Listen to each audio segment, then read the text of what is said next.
So what will you do when the party's over? So what will you do when the party's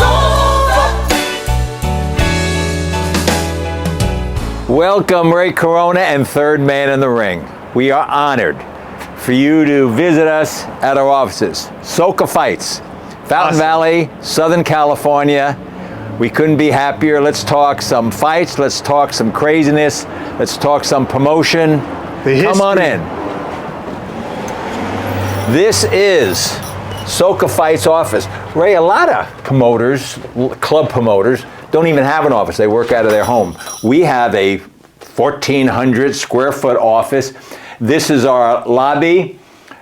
Drew, my son Drew, decided let's show folks that come here what we do. And this is kind of just a gallery of shots that Damian James, the photographer, put in shows. Not only do we do fights, but, and we'll talk about it, we give away pizzas and rib dinners and Randy's Donuts. And we do both MMA and boxing. And we have our cigar lounge. So that's our lobby right here. We have a little conference table, restroom, our storage room, a lot of our equipment. We almost fill up a van to take everything to the venue because we have to dress the ring, we have our ticket booths, boxes, a whole lot of stuff. Then this is the man that helps me for 15 years, my son, Drew Englebrecht, our president. Yes. What's up, brother? And he's now matchmaking. He had a boxing matchmaking, our first show on February 13th. Bro. They threw money into the ring, all four bouts. That's right. Ray was there. Absolutely. Good times. Hell yeah. So, and that up there is, for people that haven't, that's what the hangar looked like. That's it empty right there. It doesn't have the grandstands, but It didn't have the grandstands in there. Under the screen, we have grandstands now. We seat about 200. And that's a full house there on one side with the hangar doors. The other side that you can't see is the video board. And the video board, guys, is where you see Brad Pitt opening up. That's where you can see. Absolutely, we open every show. We opened it with that Brad Pitt Fight Club. Yeah. The first rule of Fight Club, the second rule of Fight Club. We have our office here, and this is something we're very proud of. There is not another promoter, Top Rank, Golden Boy, that has what we have. We print our own tickets. We're the only promoter that does that. If you went to the Staples Center or Crypto.com Arena, every box office would have one of these. This is a Boca printer. And we have our blank ticket stock with a logo on it, and it spits out the section row. Drew, if somebody orders tickets, we do a lot of online, we can come here and print the tickets and mail them out. What's nice about it, we don't use Ticketmaster with those tremendous fees that just kill everybody. We don't use Eventbrite. We want to control everything. So if a fighter who's on our show calls Drew and says, Drew, I need 30 more tickets. Drew says, can you be here in 30 minutes? Drew comes in here and prints them out so we don't lose anything. Plus our fees are $4 per order, not ticket. We don't want to gouge the consumer on that. Check this out, we're very excited. We had Christy Martin's last fight. We had Table Mountain against Mia St. John. She wrote to Roy, thank you very much for the opportunity to win number 50. Unfortunately, Mia was just too big for her that night, and that was at Table Mountain Casino. And then my office, which is in the back. Drew has the nice corner office. This is where all this is where the brainstorming happens. And then look at this right here. I'm real big on sayings. I think there's about 40 sayings here. Half of being smart is knowing what you're dumb at. Very important. We know it's not how many tickets we sell, but how many customers keep coming back. That's why we do what we're going to do. Sometimes you win and sometimes you learn. There's a whole lot here. You will do great things if you love what you do, and that's it. You have to have passion to really be successful and get up every morning because you have that passion.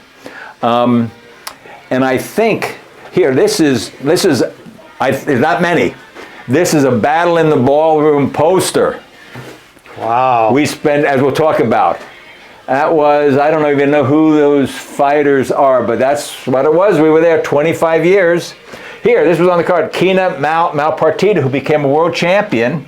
Now she's I think the WBA representative on that. But that's the only poster we saved on that. All right, Roy, we're ready for that interview, right? Absolutely. Today we're interviewing the top promoter in California. I mean, shutout, sellouts. The only one that I know of that does both MMA and boxing, and I really don't know why nobody else jumps on that train, but Roy Englebrecht is the best promoter in California and just sells out. So I just wanted you guys to give a warm welcome to my friend, your friend, third man in the ring. Welcome to Roy Englebrecht. Thank you, Ray. Appreciate those kind words. Thank you for coming on, man. You know, when you talk about, we only do hybrid shows now, MMA and boxing, and people say, why'd you get into the MMA? Well, I say, I'm a fight promoter. I'm not a boxing promoter, so I'm a fight promoter. I remember when MMA, I think it was 2003, this is still when the UFC hadn't grown, and that's when John McCain was calling it the human cockfighting. And he was very against it. He was very against it, absolutely. And we raised a family in Newport Beach, and I was at Ralph's. And on the bulletin board, there was a flyer that says, Cage Fighting, Saboba Casino. What year was this? This is probably 2003, 2002, way early. And I said, you know what, I've heard about this cage fighting, because this one, it wasn't on TV, it was really only on Indian land. I said, you know what, I'm a promoter, shouldn't I go out and see what this is about? I didn't know where Saboba was. This one they had Thomas guides. There was no GPS at the time. No Thomas guides. And I see it was out past Riverside and Heminair. Saturday, it was overcast, but I said, I'm going to go. I'm driving past Riverside and then in the middle of nowhere, and I said, I've never been to the end of the earth, but I think I'm going to find it here. And I remember it started to rain, drizzling, and there's a sign that Saboba Casino, a mile. So it's a 2-lane road, and I got close, and all of a sudden I see cars parked on the side of the road and people getting out and walking. And I get there, and here was a rodeo arena. Yeah, it's drizzling, and there's 1,500 people sitting in the rain watching these guys in the cage. And I said to myself, if they're going to drive to nowhere, to the end of the earth, and sit in the rain, those are fans I want. That's right. And if you remember, the UFC would come to the commission meetings in 2003, try to get approved. No. 2004, no. Because the boxing promoters and whatever the commissioners who were in there, whatever. And real quick to interrupt, you think that was a little bit like jealousy? We don't want you on. What do you think it was? Absolutely. I thought they thought that it would hurt their business on that. I looked at it, wait a minute. The MMA's $20 bill looks just like the boxing fans' $20 bill. It's a good way to look at it. And it was approved in 2007.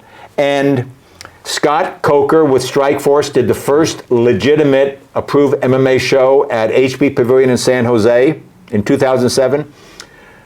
3 weeks later, the UFC did their first California show at the Arrowhead Pond, which is now Honda Center. And 2 weeks after that, we did our MMA show at the Irvine Marriott, where we're doing our shows. And Drew, who was working for me, said, Dad, we should have a band, because it was a younger crowd. And we had a live band there in the ballroom. We did it on a Sunday afternoon at 2 o'clock and almost sold out the place. And the crowd was entirely different looking than our Fight Club we'll see over. It was a lot younger. And explain real quick to the fans, Roy, what's so big different about the Indian reservations back then? Because I know, and some people do know, but some don't know, what was the big difference between Indian land and what, California didn't have no rights there? Right, you didn't. The State Athletic Commission doesn't have any jurisdiction over federal land, which is casino, Native American land on that. So that's why the UFC, Terry Treblecock with King of the Cage could only do these shows kind of not underground, but on Indian land. So they if anything, they were just being courteous by using us, if anything. Oh yeah, and Official, it brought fans to Yeah. their venue. When 2007 came and the commission finally approved it, then we could do it, and the rest is history. And now, a lot of folks do it. But we do hybrid. Before we go any further, Roy, tell us a little bit about Roy. Where'd you grow up at?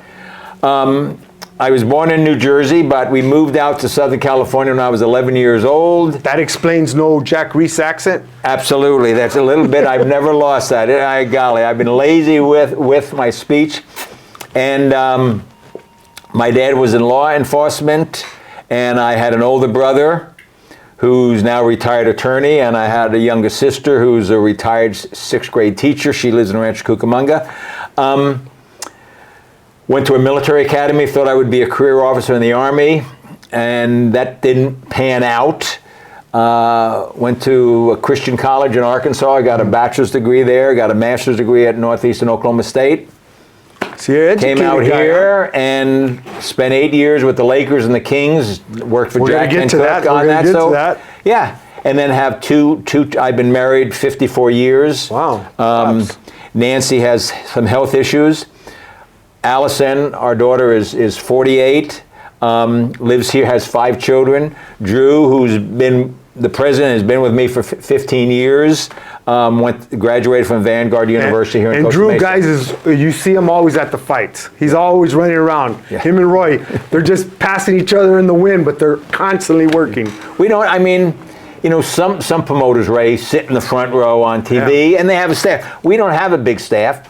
Plus, that's my DNA. Yeah. I just want to be busy and make sure things run. Work out. I tell folks, we don't own a restaurant. I tell You our run a staff, tight ship, I ain't gonna lie. Absolutely. You run a tight ship. But you have to. That's why we've been doing this 40 years. That's why you've been so successful. If yes. you have a restaurant and you have a bad night, you have 363 more days to do it. We only do 6 Fight Club OC shows. I tell my staff, we can't even hit stand-up doubles. We have to hit a home run 6 Every time. times. Yes. And it shows because we sell out. Yeah. And can I quote you? And this is like 4 or 5 years ago. You're the king of the 4-rounders. Yeah. We are the king of the 4-rounders. Now we've enlarged that. We're the king of minor league fighting. Because this past Saturday, the 2 featured fighters, Dimitri Bivol Yeah. and Joseph Parker, were on the Saudi. Yeah. Both those guys fought for us. Well, I mean, we're going to get to that. Some legends started off at. Greg Haugen passed away this weekend. Greg fought at Irvine Marriott. Rest in peace, yeah. I mean, he fought there. If you Johnny Tapia. Johnny Tapia fought his first 7 fights there. If you do a good job and you have a good environment and you make the show feel big time, fighters or managers want to have their fighters fight on. We didn't get Dimitri Bivol because we could pay him.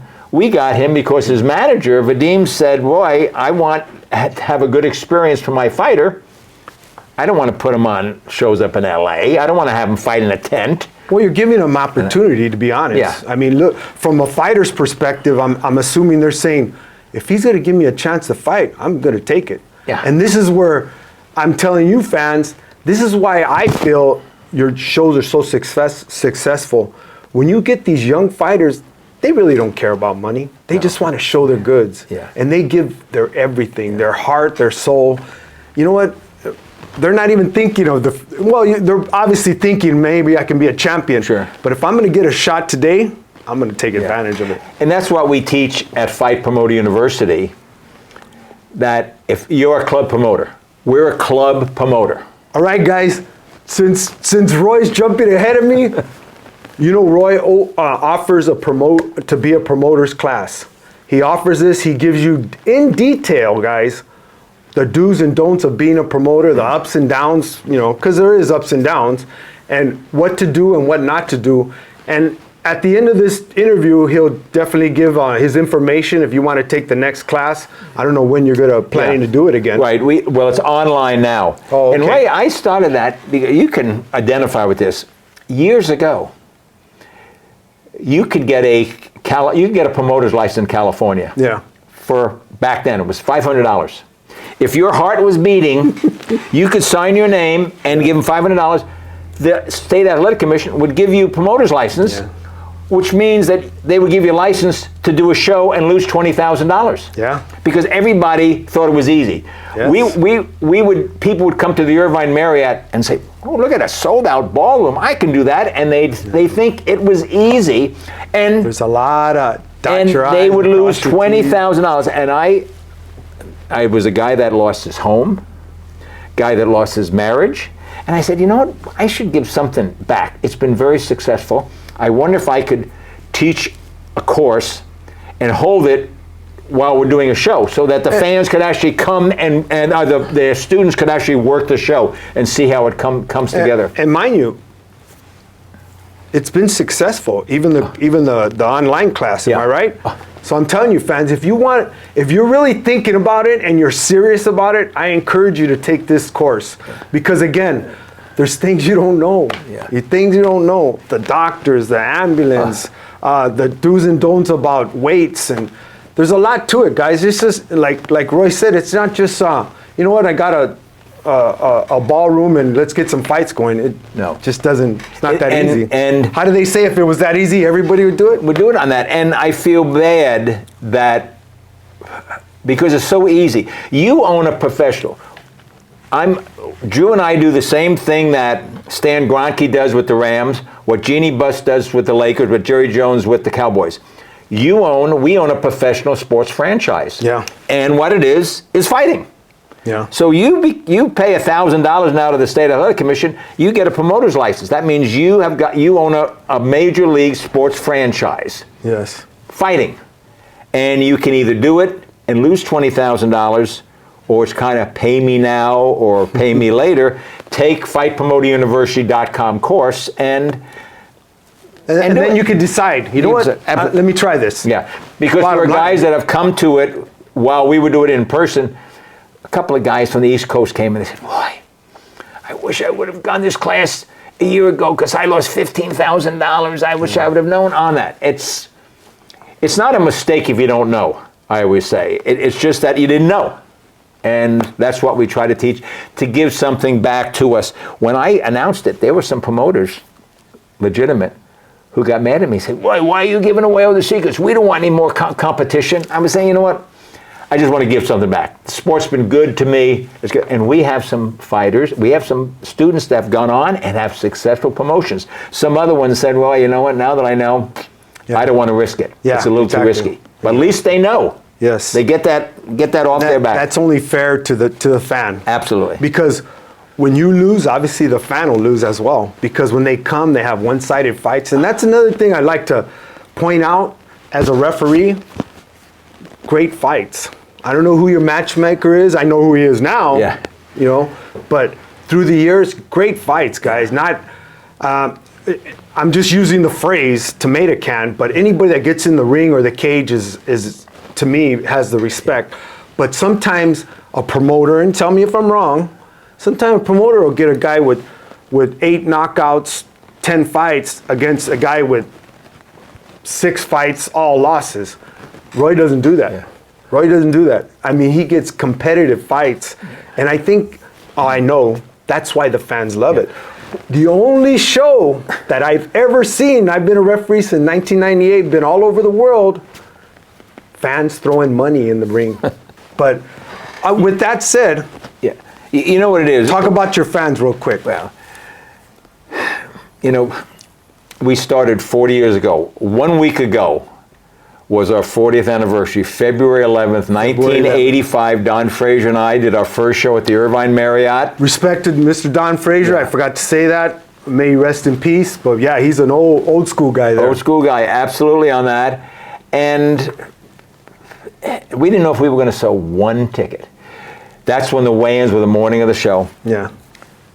We had sold about 400 tickets. We had all general admission at the Irvine Marriott. Irvine Marriott had just been open about 3 months. We turned away 200 people that night. And I'll tell you, this is such another great story. I don't know why. I was a PE major in college. I don't know, it must have been at 1 o'clock that afternoon, and I remember like it was yesterday, this was 40 years ago. I said to Don, I said, you know what? if people show up, shouldn't we kind of get their name and address if we have another show? This is before emails or anything like that. I remember that. So, yeah, Don said, sure, we'll do it. So I went upstairs to the second floor of the Marriott, borrowed a typewriter, which was the typewriter then was the IBM that had the ball on it, and did it. If you would like to receive information on any future fights, name and address. And they put it on a Ditto, which had like 3 up, and that's when they had the Ditto machine. It was a kind of a blue ink, and if you smelled it, you got high or something. And cut it, and I put one on every seat, and we had our ring card girls collect it. And Danny Valdivia was our announcer then, said, folks, hey, fill that out and give it to the ring card girls. And we collected 400 or 500. Took it to a mailing house, Town Advertising in Santa Ana. We came back the next month, collected again. And then how we advertised, we just printed out a flyer and went to the mailing house and mailed it to these people. And we sold out, sold out. We ended up maybe about 8,000 names over that time. No one else was doing that. We have this mailing house. We have this list of fans, not just subscribers to Sports Illustrated, fans that actually bought a ticket. I got a call one day from the Staples Center, from Tim Lywicki, who ran the Staples Center. And this is when maybe this was like a week after they announced that the Staples Center just opened. Oscar De La Hoya was going to fight Shane Mosley. Oh, yeah. That was a big fight there. At that, Battle of LA. They said, Roy, this is Tim Lywicki, secretary. Tim would like to see you. Can you come up to the Staples Center? What? And call me. Go up there, go into his office. I'm kind of taken back. Tim Lywicki. He says, Roy, you probably saw Bob Arum's going to bring Oscar De La Hoya and Shane Mosley to the Staples Center. Well, I want you to know I gave him $7 million for the rights, the site fee to bring that fight there. And I turned to Bob and said, Bob, I just gave you $7 million. How am I going to sell 22,000 seats? And Bob said, there's a promoter in Orange County that word of mouth has a mailing list. Tim says to me, do you have that? I said, yeah, I have about 8,000 names. He said, what would you charge me to use it for a one-time mailing so we could do it in advance? Now, no one's ever asked me that question before. And I didn't want to act stupid. And I'm thinking, not wanting to hesitate, and why I pulled this number. I said $20,000. And he turns to his assistant. Write him a check. Okay. Good, Roy. We'll be in touch. And I'm driving from the Staples Center back to Newport saying, I just made $20,000 doing what a promoter or any businessman should do on that. Yeah. And we've sold that. So now we do emails. And now we have, on Constant Contact, we have almost 17,000 emails of people that have actually been to a show. So those are our best fans. And that's why we don't buy radio time or TV time or print time. We just send an email blast out and we sell out. And getting back to the promoters, the young promoters. We say at Fight Promoter University, you're a club promoter. Never think about a 10-round fight. Because a lot of new promoters, they want to have a 10-round main event. No. It's a boring fight. You're going to pay way too much. I'm glad you said that, You're going to fight a guy who's on his way down. You got to fly somebody in, and it's going to be boring, and your fans are going to be looking at their clock saying, as you know, we want 4-round fights. Drew made our February 13th show. My son Drew made 4-round fights of local kids. Oh. They threw money into the ring after all 4 fights. They were so good, and our purses were like $15,000 for the whole fight. Yeah, well. That's how you can stay in business. You've got to leave your ego at the door and say, I just want to be a club promoter. I don't want to be Oscar. I don't want to be Bob Arum. I don't want to be Al Heyman. If you want to be that, you're going to lose $25,000 and never heard from again. It's almost like you took the whole class right there, guys. I mean, let's face it. This is from a successful promoter that's telling you like it is. Now, if you want to know the details of getting take his class. Yeah. But again, guys, when you start, how do they say, you're trying to start at the top? Yeah. It's just not going to work. No, you can't. With that said, Roy, you've helped some big-time promoters. De La Hoya, you helped. Oh, yeah. I mean, I remember that. Even Eric, I interviewed Eric, and Eric says, Roy helped in our first show. Richard Schaefer, who was his CEO at that time, and it was Golden Boy Enterprise. Oscar was still the premier fighter. Yeah. He calls me and says, Roy, would you be he thought about selling your show. And this was in 2000, and I was just having a great. We were doing Battle of the Ballroom. Yeah. We were doing Fight Night at the Tank at HB Pavilion, Arco Arena in Sacramento. San Diego, you had San a couple Diego. shows. We would. It was, and I said, I said, why, Rich? He said, well, Oscar and I were talking, and Oscar asked me, what do I want to do when I retire? And Richard said, what do you want to do? And Oscar said, well, I'm with Bob Arum, and I'm seeing the promotions business. Maybe I could be a promoter when I retire, because Oscar was still the king. And Richard said, well, you can either start from scratch, which you don't recommend, or we can buy an existing promotions company. And he said, Roy, we've looked around the country, talked to everybody, and your name keeps on coming up that you are in business, you have integrity, you make money. Now, but real quick, that's the word, guys, integrity. That says a lot.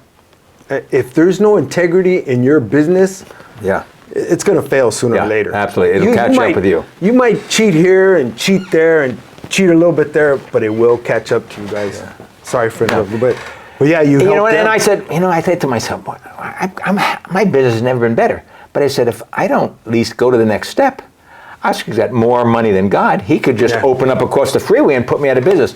So we went up to a meeting, and that's when Steven Espinosa, who ran Showtime, and you was knew the Oscar attorney. already from.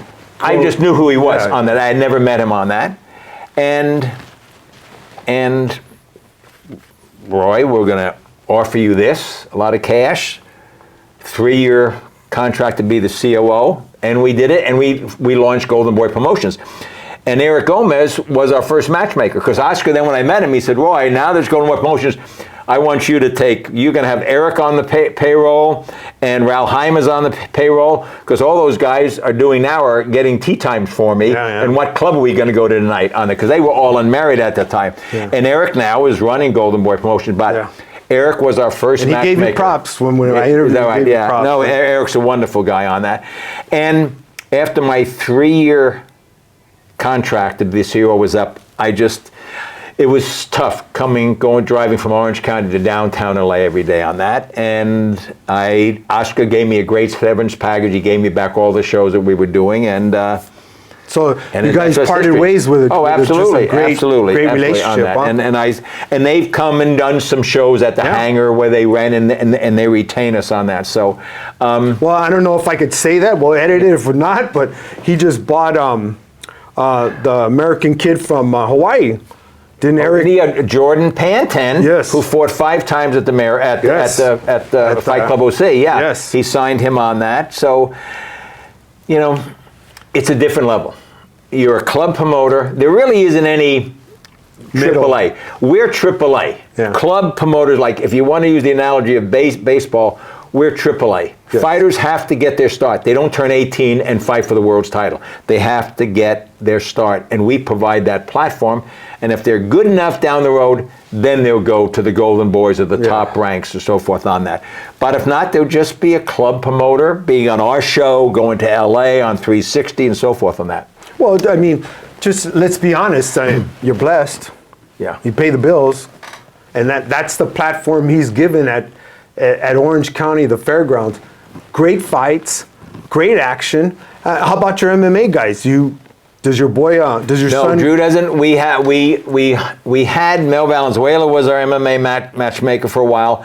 Now we're using Carlos Rivera, who Carlos was the matchmaker for a number of years for King of the Cage, and he retired. But let's be honest, Roy. I know they're knocking at your door as well.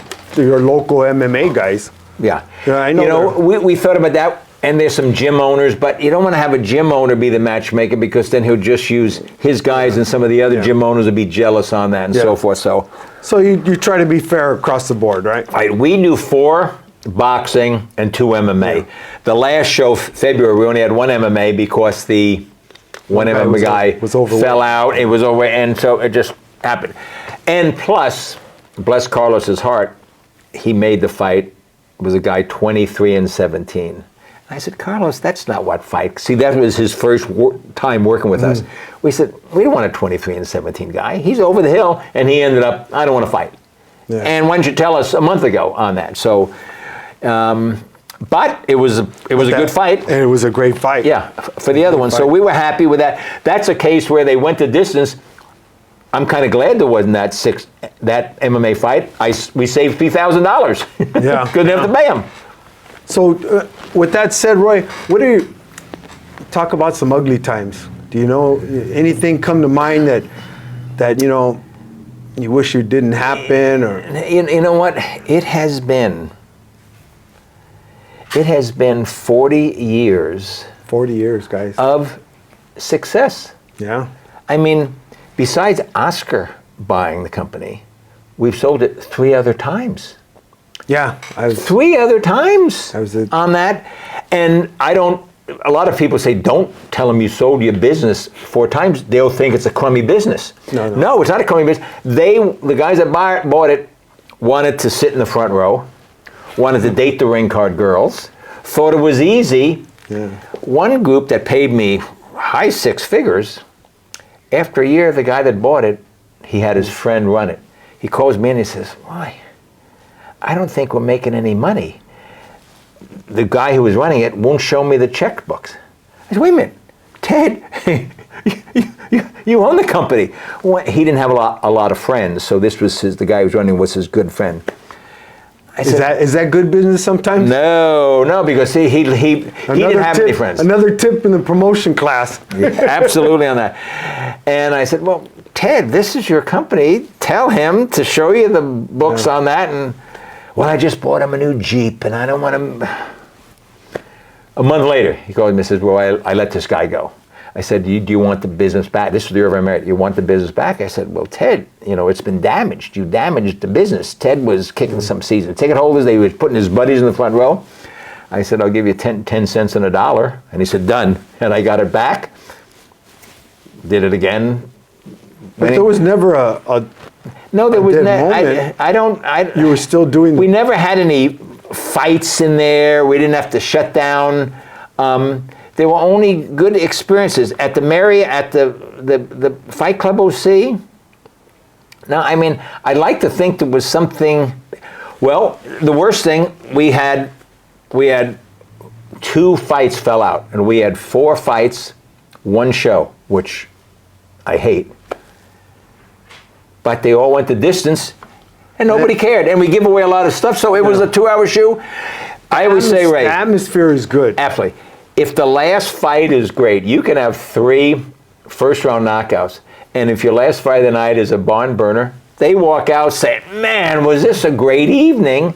And you want to have 5 fights. Drew booked 6 fights, so if one falls out, we want to give them a 2-hour show. We don't want to go long. You know, Ray, you've worked shows. There are some promoters in LA that have 8 or 9 or 10 bouts. God, man. No, it's way too long.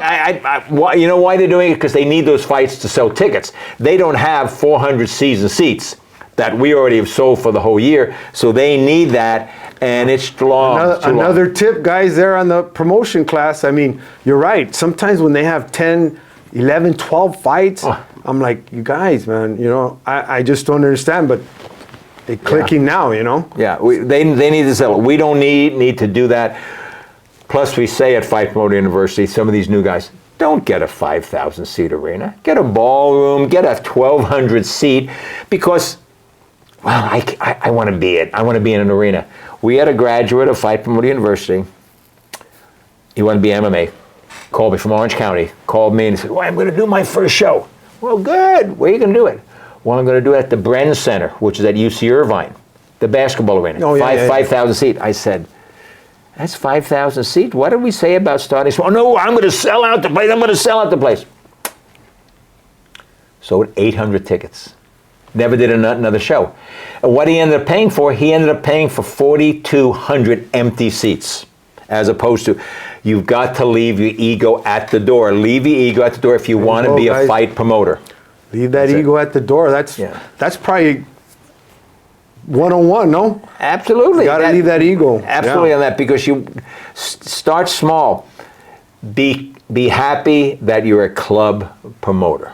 Be happy that you're a club promoter, that you walk out of there with $10,000 Profit, right? profit on that. You paid your bills. You live to promote another day on that. I like that. Live to Promote another day, absolutely on that. And you can't do that if you've lost $20,000. Yeah. Your wife is upset. You thought you were going to make it. Here's what happens. That's a good one. You say your wife's upset because you got to go home to mama, guys.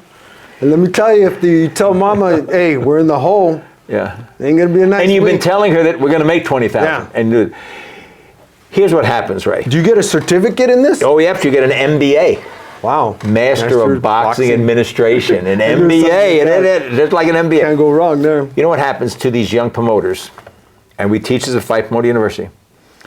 They'll get their license, and they'll do their first show in Palm Springs, Bakersfield, whatever, Clovis. And they'll sign fighters. How many tickets can you sell? Oh, I can sell 100. 100? So how many? 100. And so he's doing his P&L. He's going to sell 100. He's going to sell 100. He's going to sell. Man, I'm going to make money. At the weigh-in, these fighters bring back 80 tickets. He only sold 20. I say, whatever number the fighter tells you that he can sell, lop off the last number and do that your budget. Because fighters will say they'll sell 100. I don't have 100 friends to sell 100 tickets. Exactly. So do your budget. You sell 25 or 30.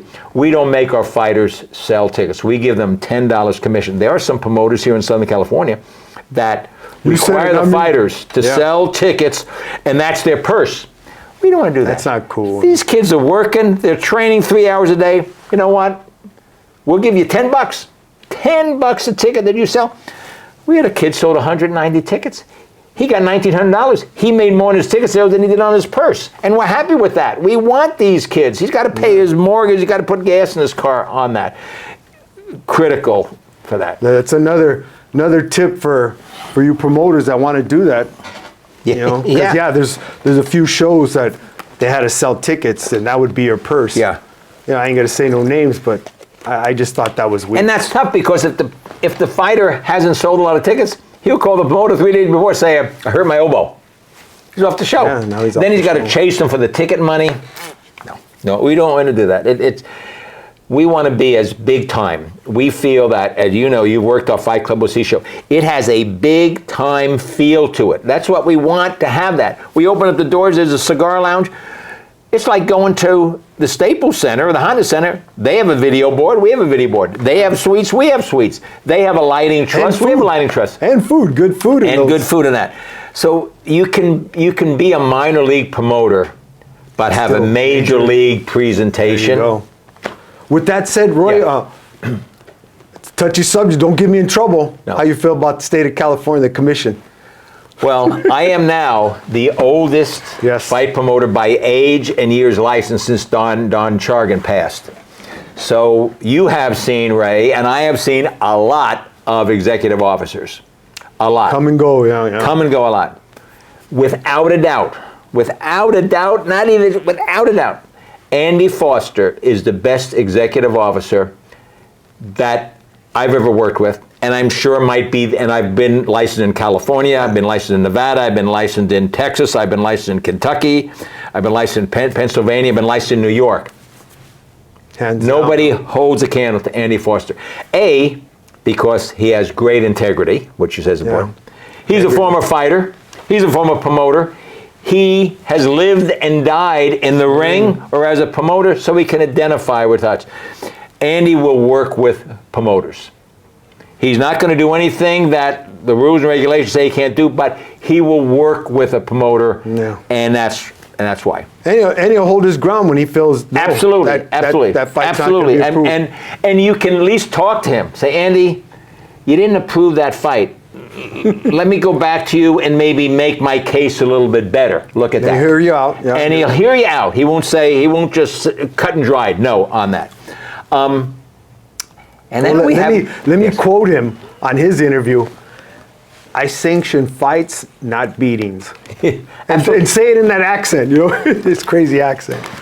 And we have the best officials. I mean, there are some good officials. Inspectors too, Mark Raylia. Inspectors.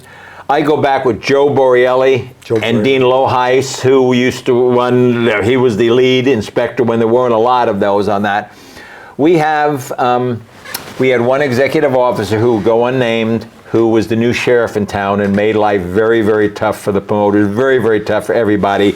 Inspectors, fortunately, he shot himself in the foot. That's and, right. You know, and he's integrity. not There you go again. Integrity, guys. Very little integrity.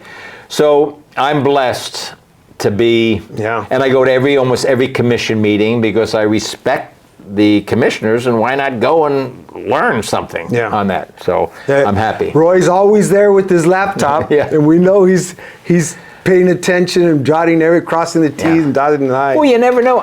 If I have a problem, those commissioners see Roy took the time to drive to LA to fly to Sacramento. If I have an issue that I need them, they might listen to me a little bit closer, as opposed to a promoter comes to complain.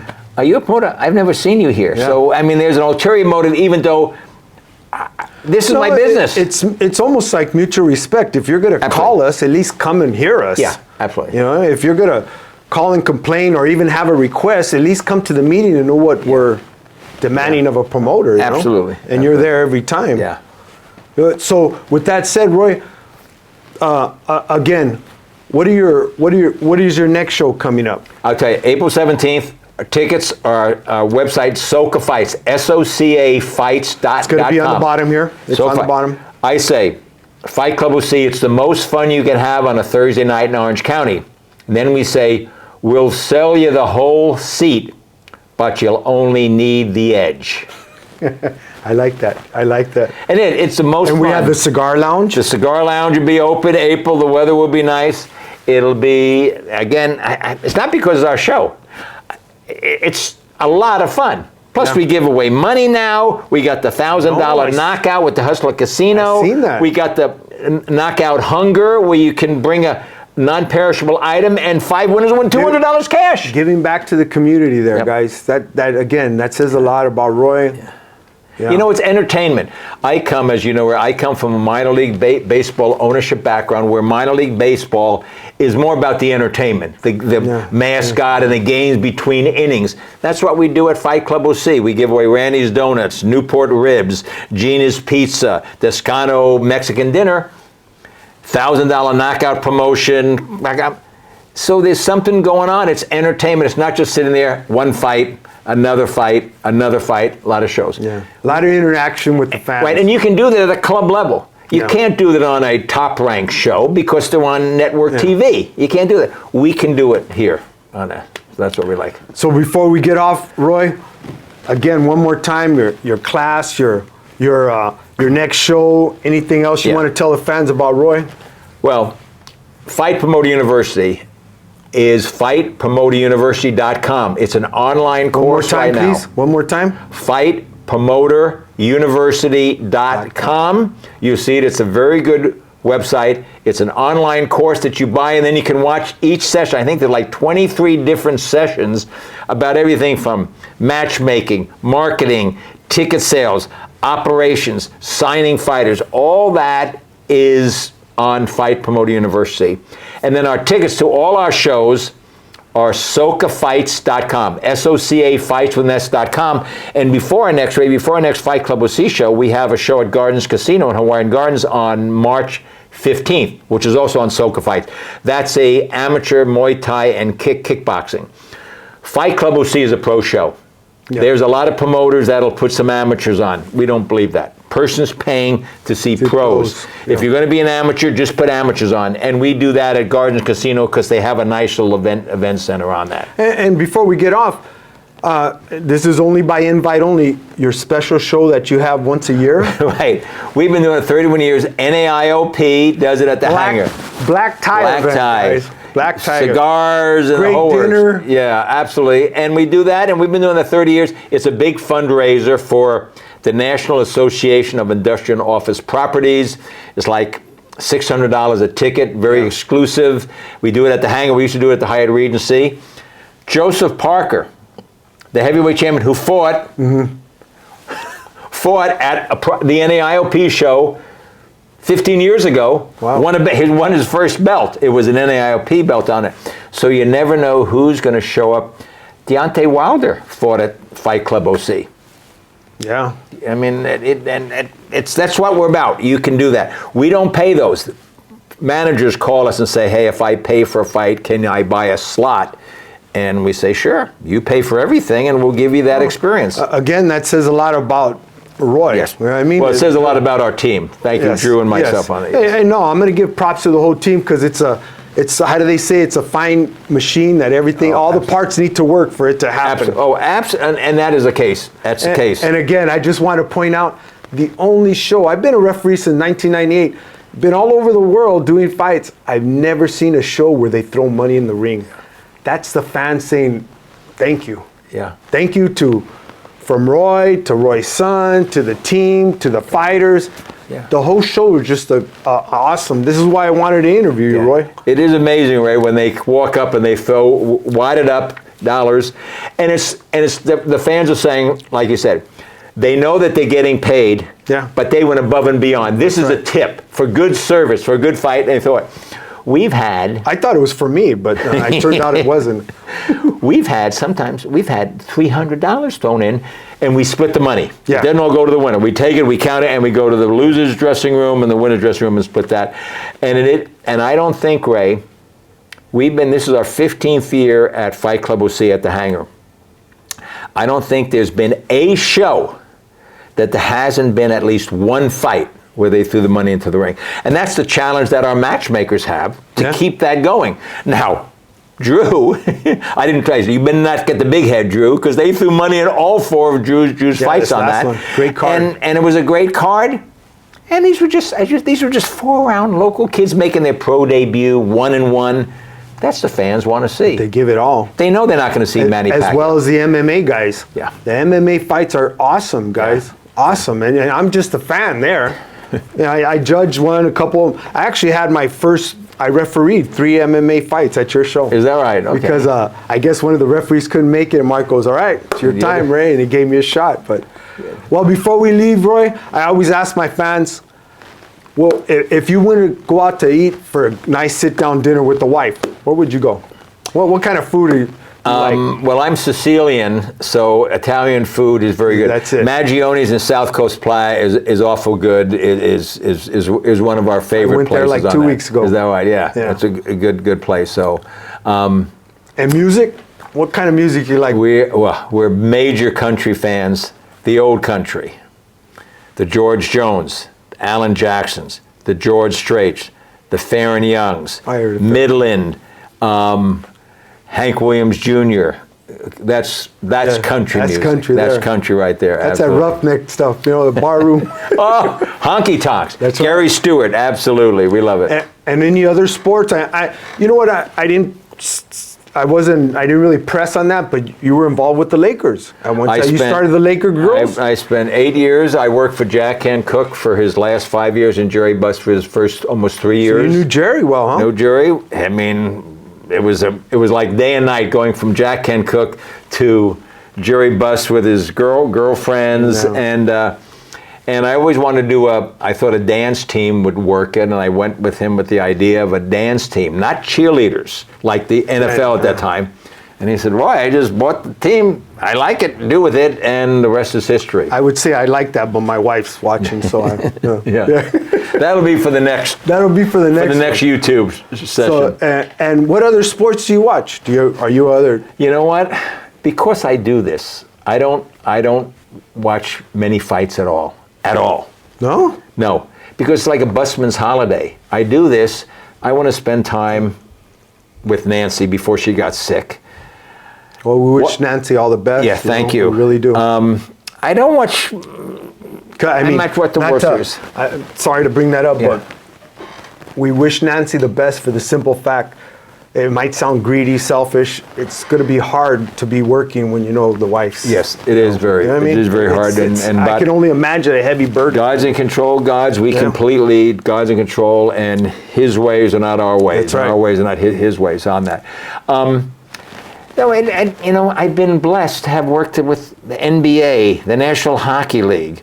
We own the minor league team, the Rancho Cucamonga Quakes, so it's not like I have to have my diet of sports. And So when it's rest time, it's wife time, right? it's rest time and time. We go to Mariners Church. We raised our kids at Mariners Church on that. We give all the glory. I mean, I'm a born-again Christian. Likewise. If you don't have God and you want to be a promoter, you better get God first, because you need to put a lot of prayer into being a promoter. And so, that's in why. my opinion, I'm glad you said that. If you don't have God in your life, your heart, where's your moral compass to do anything right? It's gone. And especially in this day and age when there's so many bad forces going after you, when they're saying, go ahead and lie and cheat and steal, it's okay. No, there's only one way. There's no gray area with God. It's one way. That's where integrity comes in. Absolutely. Integrity can't go. When there's nobody watching, where your heart's at. Absolutely. So with that said, Roy, I want to thank you for coming on. I appreciate it. Great. SoCal Fights, guys. Absolutely. We'll want to see you there. If you see on April 17, you come up and say, hey, I saw you with Ray, third man in the ring. I want to hear you. God bless.